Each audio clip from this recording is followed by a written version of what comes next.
I've photographed hundreds of events in my 3 years as a freelance photographer. Weddings, corporate parties, charity galas, baptisms.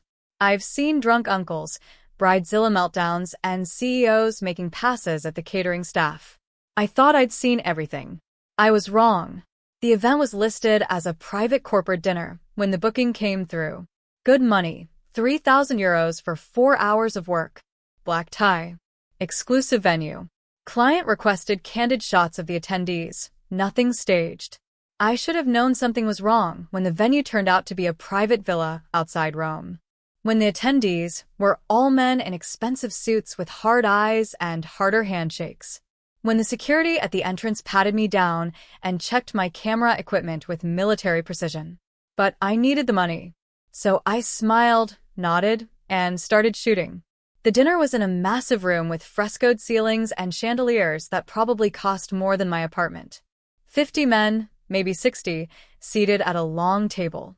At the head sat a man who commanded the room without saying a word, tall, dark-haired, with a scar running from his eyebrow to his cheekbone. His eyes swept the room constantly, assessing, calculating. Later, I would learn his name was Dante Moretti, that he was the head of the Moretti crime family, that the scar came from a knife fight when he was 19. But that night, I just knew he was dangerous. I moved around the edges of the room, capturing candid moments. Men laughing. Men arguing quietly in corners. Men making deals that would never be written down. And then I saw it, through my lens, perfectly framed. A man in his 50s, distinguished-looking, adding something to a drink. Powder from a small vial, subtle and quick. He stirred it with his finger, then slid the glass toward the head of a table. Toward the man with the scar. I captured 3 shots before the man noticed me. Our eyes met. He went pale. I lowered my camera, smiled like nothing was wrong, and moved to photograph another section of the room. My heart was pounding. What had I just seen? The dinner ended 2 hours later. I packed my equipment with shaking hands, took my payment from a stone-faced assistant, and left. It wasn't until I got home that I reviewed the photos. Zoomed in. Saw the vial clearly. Saw the powder dissolving in the drink. Saw the intent in the man's eyes. Someone had tried to poison the scarred man. And I had proof. I should have deleted the photos. Should have forgotten what I'd seen. Should have moved on with my life. Instead, I called the number on the booking confirmation. Moretti Residence. A woman's voice, professional and cold. I need to speak with the client. The man who booked the photography for tonight's event. Regarding, I have something he needs to see. Something urgent. There was a pause. Then, hold. 3 minutes later, a different voice. Male. Deep. Authority in every syllable. This is Dante Moretti. You have something to show me? My mouth went dry. The man sitting 4 seats to your left at dinner tonight. Dark suit, gray hair. He put something in your drink. I caught it on camera. Silence. Long enough that I thought he'd hung up. Where are you? He finally asked. My apartment. Trastevere District. Stay there. Someone will collect you in 20 minutes. Bring the camera. He hung up before I could argue. This is insane, I thought. I should run. Should delete the photos and pretend this never happened. But 20 minutes later, when the black SUV pulled up outside my building and a man built like a tank knocked on my door, I grabbed my camera and followed him. The villa was even more imposing at night. Floodlights illuminated the perimeter. Guards with weapons. I tried not to look at too closely. The SUV pulled through a gate that closed behind us with ominous finality. The driver, silent, efficient, terrifying, led me inside. But instead of going to the main floor, he gestured toward a stone staircase leading down. Mr. Moretti is downstairs. I descended carefully, my camera bag clutched to my chest. The staircase opened into a hallway. Stone walls. Dim lighting. And at the end, a door slightly ajar. I pushed it open. The Red Room. I didn't know that's what it was called until later. But the moment I saw it, I understood. Stone walls stained dark. A drain in the center of the floor. A chair with restraints. And blood. Fresh blood pooling on the floor, dripping from the man from the dinner. The one who'd poisoned the drink. Tied to the chair. Barely conscious. Broken. And standing over him, covered in blood, was Dante Moretti. He was asking questions in Italian, his voice calm, methodical. The man in the chair was answering through broken teeth, sobbing, begging. I froze in the doorway. Couldn't move. Couldn't breathe. Couldn't look away. Dante turned. Saw me. His dark eyes widened fractionally, the only surprise he showed. Valentina. He knew my name. Of course he knew my name. Wait upstairs. I ran. Up the stairs, away from the blood and the screaming and the terrible calm in Dante's voice. I burst into what looked like a study and collapsed into a chair, my hands shaking so badly I could barely hold my camera. What have I done? What have I walked into? 20 minutes passed. Maybe 30. I lost track of time, trying not to imagine what was happening in the basement. Then Dante appeared. He'd changed clothes. Showered, probably. No trace of blood on him now. Just an expensive suit, wet hair, and those dark eyes that saw everything. The photo, he said, like he hadn't just tortured a man to death in his basement. Show me. I pulled out my camera with shaking hands, found the image, turned the screen toward him. He studied it for a long moment. Zoomed in. Examined every detail. His jaw ticked, the only sign of emotion. Antonio Russo, he said quietly. My captain. 15 years of loyal service. And he tried to poison me. I'm sorry. I didn't mean to. I was just taking photos and you saved my life. He set down the camera, his eyes finding mine. That photo is proof of his betrayal. Without it, I would have drunk that poison and died, thinking one of my most trusted men was loyal. So, you're welcome? My voice cracked. Yes. Thank you. He pulled out a chair, sat across from me with unnerving calm. But we have a problem. My stomach dropped. What problem? You witnessed an execution. You have evidence of a betrayal. Antonio's allies will want you dead, either for revenge or to eliminate the witness. His eyes never left mine. You're a liability, Valentina. Are you going to kill me? The question came out as a whisper. No. He pulled out his phone. You saved my life. I'm going to save yours. But it comes with conditions. He made a call, speaking in rapid Italian I couldn't fully follow. Then hung up and looked at me. You'll continue your life as normal. Your work, your apartment, your routine. But you won't be alone. What does that mean? Footsteps in the hallway. A man appeared, tall, built like a soldier, with quiet eyes that assessed me in one glance. This is Marco Santoro, Dante said. My head of security. My most trusted man. Marco nodded at me. No smile. Just professional acknowledgement. Dante stood, moved to a desk, and started cleaning a gun. The motion was casual, practiced, terrifying. From now on, Marco drives you. Everywhere. I stared at him. Everywhere. Work. Home. Groceries. Coffee with friends. Everywhere. He didn't look up from the gun. He's your shadow. Your protection. Your insurance policy. For how long? Until Antonio's allies are dealt with. Or until I decide you're not a risk. His eyes met mine, cold and final. You're under my protection now, Valentina. That means Marco watches you. Constantly. He stomped out of the study, leaving me alone with Marco and the lingering smell of gun oil. Marco cleared his throat. I'll drive you home now. We can discuss logistics tomorrow. Logistics, I repeated numbly. Your schedule. Your routines. Where you go. Who you see. His voice was calm, professional. The more I know, the better I can protect you. This is insane, I thought. But I followed him to the SUV anyway. The first 3 days with Marco were surreal. He picked me up at 7 a.m., drove me to my studio, waited outside while I edited photos, Drove me to client meetings. waited in the car, drove me to the grocery store, followed me through the aisles at a discreet distance, drove me home, waited outside my apartment until I texted that I was inside with the door locked. You don't have to do this, I said on day 2. I can take the bus. I can Uber. Those aren't secure.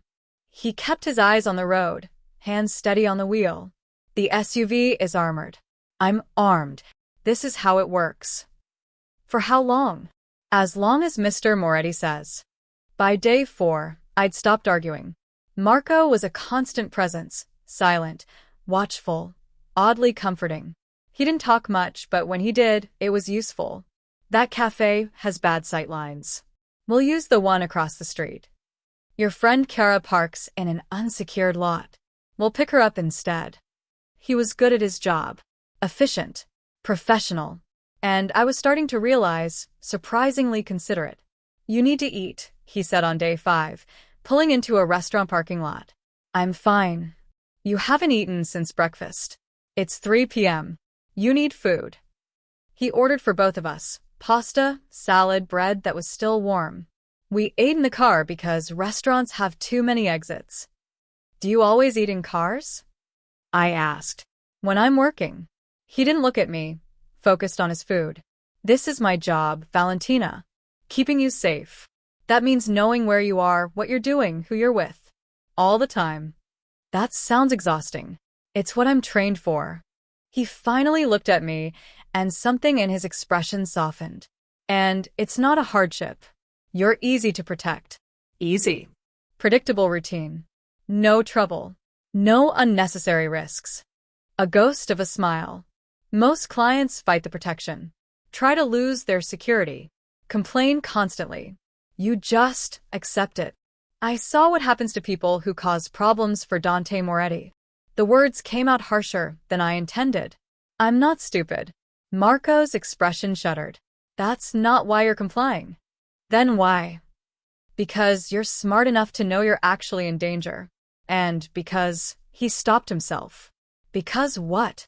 Nothing. Finish your food. You have a shoot at 5. But I'd seen something in his eyes. Something that looked almost like concern. Like this wasn't just a job to him. Week 2 started with a complication named Chiara. My best friend and fellow photographer had been calling for days, increasingly worried. You keep canceling coffee. You're always busy. What's going on? I'd been avoiding her because how do you explain I witnessed a Mafia execution and now have a bodyguard? But Chiara was persistent. She showed up at my apartment unannounced on a Saturday morning. Marco was parked outside as always. He immediately noticed her arrival, texted me. Visitor. Chiara Messina. Friend or threat? Friend, I texted back. Very nosy friend. Chiara took one look at me and narrowed her eyes. You look terrible. Are you sleeping? Not really. And who's the hot guy in the SUV outside? Please tell me you're dating him, because that would explain everything. I'm not dating him. He's complicated. Complicated how?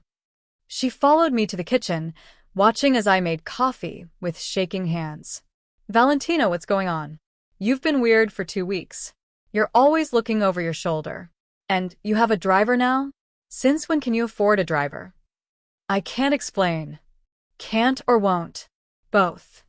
Chiara studied me for a long moment. Then, quietly, Are you in trouble? I'm safe, I said. Which wasn't exactly a lie. Marco, the driver, he's making sure I stay safe. Safe from what? Before I could answer, my phone rang. Dante's number. I answered, my stomach dropping. Hello. Is Marco with you? His voice was sharp, urgent. He's outside. Get him. Now. Antonio's brother just made a move. He knows where you live. My blood went cold. What kind of move? The kind that ends with you dead. Get Marco. Get out of that apartment. I'm sending additional security. I dropped the phone, ran to the window. Saw Marco already out of the SUV, gun drawn, moving toward 2 men approaching from across the street. Chiara, we need to go. Now. What? Why? Now. I grabbed her arm, pulled her toward the door. Marco appeared in the hallway, breathing hard. Out the back. Fire escape. Move. We ran. Down the fire escape, Marco ahead of us, gun raised. Chiara was screaming questions I didn't answer. We hit the alley, Marco shoved us toward a second SUV that screeched to a stop. Get in. We dove into the back seat.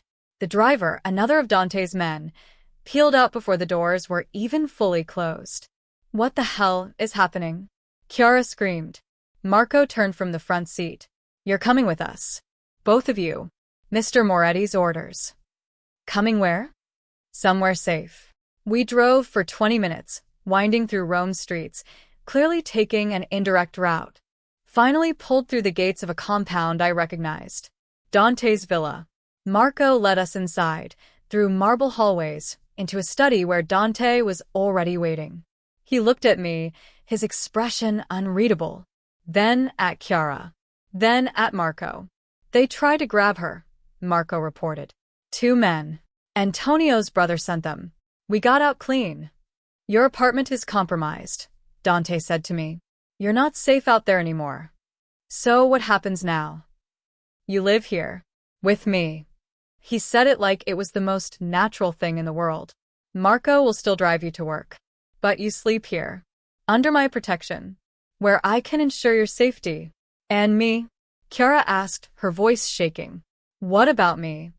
Dante's eyes softened fractionally. You were seen with Valentina. That makes you a target too. You'll stay here until it's handled. Stay here? In a Mafia compound? This is insane. Chiara looked at me. Valentina, what did you do? I saved his life, I whispered. And now he's saving mine. Living in Dante's compound was like living in a gilded cage. Chiara and I had rooms in the East Wing, beautiful, comfortable, utterly isolated. Guards everywhere. No leaving without Marco. No visitors. No freedom. This is prison, Chiara said on day 3. Beautiful prison, but still prison. She wasn't wrong. But I noticed things. The way Dante checked on me every evening. The way Marco's eyes followed me constantly. The way I was never truly alone. You're valuable, Marco explained when I asked why I warranted so much attention. You saved Mr. Moretti's life. That makes you important. Important like an asset? Or important like a person? He was quiet for a long moment. Both. By week 3, I'd settled into a routine. Marco drove me to work every morning, brought me back to the compound every evening, sat outside my room at night. I could see a shadow under the door. You don't have to do that, I said one night, opening the door to find him in a chair, gun in his lap. Guard my room. I'm safe here. I know. Then why? Because I want to. He looked up at me, and I saw it clearly this time. Not just professional concern. Something deeper. Warmer. Go to sleep, Valentina. I went back inside, my heart pounding. Marco was falling for me. Maybe had been for weeks. And I didn't know how to feel about it. The confrontation came on week 4. Chiara was kidnapped. She'd been out in the garden, still within the compound, but in a blind spot. 2 men, Antonio's allies, somehow breached security. Grabbed her. Left a note. The photo for the girl. You have 24 hours. Dante found me in my room, his expression darker than I'd ever seen. They have Chiara. My world stopped. What? Antonio's brother. He took her to force you to give up the evidence. He held up the note. We're getting her back. Tonight. How? Marco, and I will handle it. His eyes met mine. You stay here, where it's safe. No. I stood. She's my best friend. I'm coming. Absolutely not. It's my fault she's in danger. I'm coming. We stared at each other. Then Dante's expression shifted. Something like respect. Fine. But you do exactly what Marco says. Understood? Understood. The rescue was surgical. Dante had tracked Chiara to a warehouse in the industrial district. We approached in 3 SUVs, armed men surrounding the building. Stay in the vehicle, Marco commanded. Do not get out for any reason. Then he and Dante disappeared into the warehouse. Gunshots. Shouting. 10 minutes that felt like hours. Then they emerged, Dante supporting a shaken but alive Chiara, Marco covering them. I jumped out of the SUV, ran to Chiara, held her while she sobbed. I'm sorry, I whispered. I'm so sorry. Not your fault, she managed. Just, please tell me this is over. Dante appeared beside us. It's over. Antonio's brother won't be bothering anyone again. I didn't ask what that meant. Didn't want to know. That night, Dante summoned me to his study. Marco was there too, standing near the window, his expression unreadable. Sit, Dante said. I sat. The threat is neutralized, he began. Antonio's allies are dealt with. You're safe now. So, I can go home? If you want. He leaned back in his chair, studying me. But I have another option. What option? Stay. Here. With me. His eyes were intense on mine. Not as a prisoner. As something else. My heart was pounding. What are you offering? Protection. Resources. A life where you never have to be afraid. He stood, moved around the desk. I've been watching you for weeks, Valentina. Watching you adapt. Watching you be brave. Watching you care about people even when it puts you in danger. Dante, I want you to stay. By choice. Because you want to. Because he stopped himself. Because I what? Because you feel this too. His hand cupped my face. This thing between us.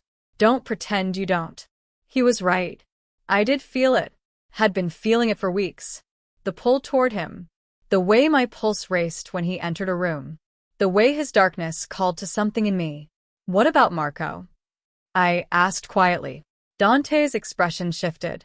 He looked at Marco, who hadn't moved from the window. Marco has something to say, Dante said. Don't you? Marco finally turned. His eyes met mine, full of something that looked like longing and resignation. I love you, he said quietly.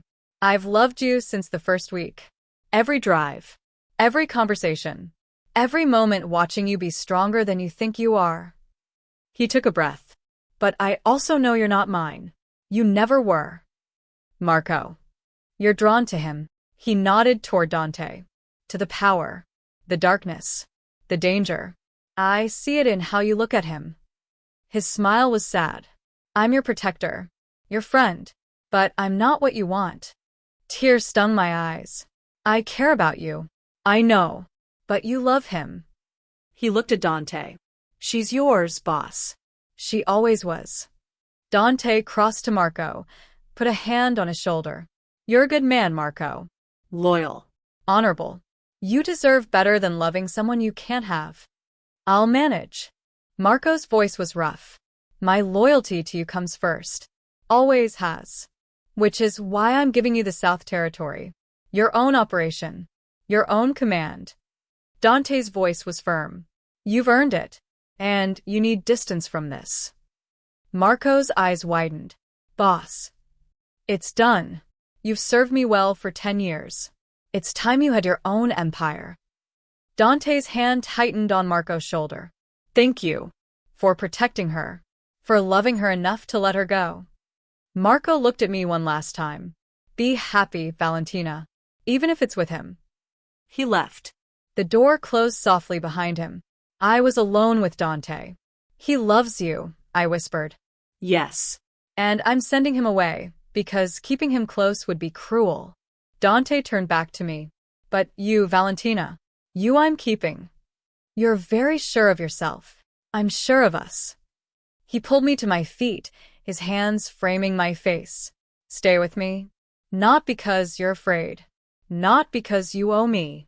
But because you want this. Want me. This is insane, my mind whispered. But I couldn't deny the truth. I was drawn to him. To the power. To the darkness. To the way he made me feel protected and possessed all at once. Okay, I whispered. Okay. Yes. I'll stay. With you. The smile that crossed his face was triumph and tenderness combined. Good. Because I wasn't giving you a choice. He kissed me then, and it was nothing like Marco's quiet longing. This was possession. Claiming. The kiss of a man who decided I was his and was done pretending otherwise. When he finally pulled back, his eyes were dark with promise. You're mine now, Valentina. Officially. Completely. Forever. Forever, I agreed. Even though you're a criminal and I witnessed you torture a man in your red room. Especially because of that. His thumb brushed across my lower lip. You saw the worst of me and stayed anyway. That makes you either very brave or very stupid. Maybe both. Definitely both. He kissed me again. But you're mine. And I protect what's mine. 6 months later, I stood in Dante's study, looking at the photo on his desk. Not the one of Antonio poisoning the drink. That evidence had been used and destroyed. This was a photo of me, taken by Chiara at a family dinner. Me laughing at something Dante said, his hand possessive on my waist, surrounded by the men who'd become my strange, violent, protective family. You're staring at that photo again, Dante said from the doorway. I turned to find him watching me with that intensity that still made my breath catch. I'm remembering, I said. The night I walked into the red room, when you cleaned your gun and assigned Marco to drive me everywhere. Best decision I ever made. He crossed to me, his hands finding my waist. Keeping you close, making you mine. You didn't give me much choice. Would you have chosen differently? I thought about it. About Marco's quiet devotion. About the normal life I could have had. No, I admitted. I wouldn't have. Good. His hand slid into my hair. Because you're stuck with me now. Forever. What about Marco? I asked. Do you ever hear from him? He's thriving. Running the South Territory like he was born for it. He's even seeing someone, a lawyer, apparently. Good for him. You gave him everything. He earned it. And he loved you enough to let you go. Dante's forehead pressed against mine. That kind of loyalty deserves reward. You're a good man under all the darkness. I'm a criminal, Valentina. A killer. The head of a crime family. I know what you are. I kissed him softly. I love you anyway. Even though I torture people in red rooms. Even though. I met his eyes. Because you also protect the people you love with everything you have. Because you gave Marco his own territory. Because you saved Chiara. Because you saved me. You saved me first. His hand cupped my face. That photo. That moment. You changed everything. Standing there in his arms, I thought about that night. About walking into a corporate dinner that was actually a Mafia meeting. About capturing a poisoning attempt on camera. About descending into a basement and seeing the red room. About the moment Dante looked at me and said, "From now on, Marco drives you. Everywhere." The command that had felt like a prison had become protection. The surveillance had become safety. The forced proximity had become love. This is insane, I'd thought that night. Now I thought, this is everything. Dante Moretti was a killer, a criminal, a man who solved problems in red rooms with blood and brutality. But he was also mine. And I was his. And I wouldn't change a single thing.